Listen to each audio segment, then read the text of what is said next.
आगामी लोकसभा चुनाव से ठीक पहले हरियाणा में बीजेपी की जबरदस्त सोशल इंजीनियरिंग देखने को मिली है। बीजेपी ने यहां दुष्यंत चौटाला की जेजेपी से गठबंधन तोड़ते हुए पहले मुख्यमंत्री मनोहर लाल खट्टर की पूरी कैबिनेट से इस्तीफा दिलवाया। उसके बाद नायब सिंह सैनी को नया मुख्यमंत्री बनाने का ऐलान कर दिया। जल्द ही नए मुख्यमंत्री की ताजपोशी भी हो जाएगी। नमस्कार, मैं हूं रितिका यादव और आप देख रहे हैं कालखंड। लोकसभा चुनाव से पहले बीजेपी ने हरियाणा में मनोहर लाल खट्टर की जगह नायब सिंह सैनी को मुख्यमंत्री बनाने का फैसला किया। जेजेपी से बीजेपी का गठबंधन टूट गया है।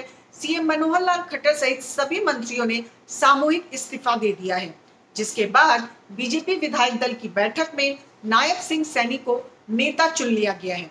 माना जा रहा है कि जल्द ही नायब सैनी मुख्यमंत्री पद की शपथ राजभवन में लेंगे। बीजेपी ने एक सैनी के जरिए सब सधे वाले सियासी दांव चला है। हरियाणा ही नहीं, राजस्थान और पश्चिमी यूपी को भी सियासी संदेश देने की रणनीति मानी जा रही है।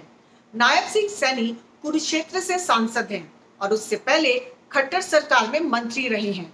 बीजेपी ने पहले उन्हें हरियाणा प्रदेश अध्यक्ष की कमान सौंपी और अब मुख्यमंत्री का ताज उनके सिर सजने जा रहा है।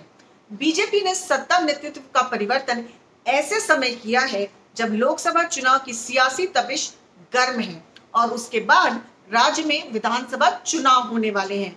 बीजेपी का हरियाणा की सभी 10 लोकसभा सीटों पर कब्जा है और 2024 में उसे हर हाल में बरकरार रखने की कोशिश में है, जिसकी वजह से जेजेपी से अलग होने का फैसला स्वीकार कर लिया है, लेकिन एक सीट छोड़ने के लिए रजामंद नहीं हुई। ऐसे में सवाल उठता है कि जाट सेंटर हरियाणा में बीजेपी ने ओबीसी समुदाय का सीएम क्यों बनाने का फैसला किया। हरियाणा में बीजेपी की राजनीतिक उभार के पीछे गैर जाट पॉलिटिक्स रही है। बीजेपी ने पंजाबी, दलित, यादव और सैनी वोटों को एकजुट करके अपनी राजनीतिक जमीन को मजबूत करने का दांव चला। इसलिए 2014 में बीजेपी हरियाणा में पूर्ण बहुमत के साथ सत्ता में आई तो पंजाब समुदाय से ताल्लुक रखने वाले मनोहर लाल खट्टर को सत्ता की कमान सौंपी। खट्टर पहली बार विधायक चुने थे और उनके बाद दोबारा से 2019 में बीजेपी बहुमत से दूर रह गई थी, लेकिन जेजेपी के समर्थन से मनोहर लाल खट्टर दोबारा सीएम बने।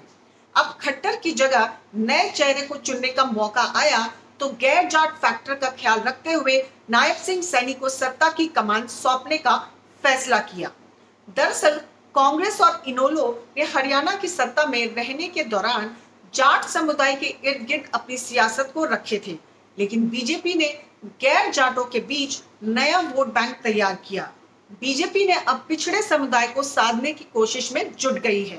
बीजेपी ने पहले नायब सिंह सैनी को प्रदेश अध्यक्ष की कमान सौंपी और अब सत्ता की कुर्सी उनके हवाले कर रही है। जब उन्हें अध्यक्ष बनाया गया तब इसे एक संतुलनकारी पहल के तौर पर देखा गया था, लेकिन अब समीकरण बदल गए हैं। मनोहर लाल खट्टर बड़े पंजाबी चेहरे हैं, जिनके विकल्प के तौर पर अनिल विज और भव्य बिश्नोई को डिप्टी सीएम तो नायब सिंह सैनी को सीएम। बीजेपी ने तीनों ही चेहरे गैर जाट समुदाय से लिए हैं। नायब सैनी, अनिल विज और भव्य बिश्नोई की ताजपोशी ऐसे समय हुई है जब बीजेपी ने जेजेपी से अलग होकर अकेले चलने का फैसला किया। लोकसभा और सूबे में विधानसभा चुनाव होने हैं। बीजेपी अकेले दम पर सभी 10 लोकसभा और 90 विधानसभा सीटों पर चुनाव लड़ने की प्लानिंग की है। नायब सैनी के सामने 2024 में 2 महत्वपूर्ण चुनाव से पहले अपनी पार्टी को और मजबूत करने की जिम्मेदारी है।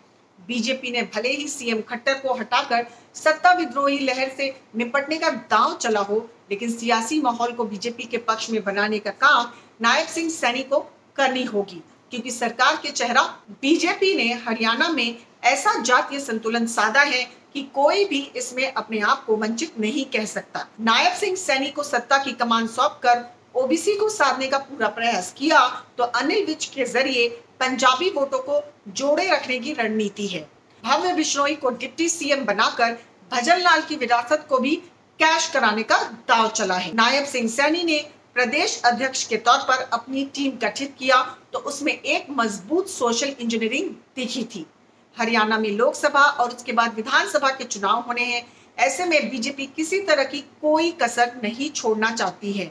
बीजेपी ये बात समझ रही थी कि जेजेपी के साथ मिलकर लोकसभा चुनाव लड़ने से उसे नुकसान हो सकता है, इसलिए अलग होने का फैसला ही नहीं किया बल्कि सरकार का चेहरा ही बदल दिया।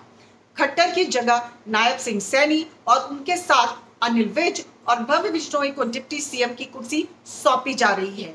देखना है कि बीजेपी 2024 में कितना सफल होती है। आपको ये वीडियो कैसा लगा इसे कमेंट बॉक्स में जरूर बताएं और हमारे चैनल कालखंड को सब्सक्राइब करना ना भूलें, क्योंकि हम उठाते हैं आपके हक की आवाज बिना डरे बिना झुके पुख्ता सबूतों के साथ। तो देखते रहिए कालखंड न्यूज।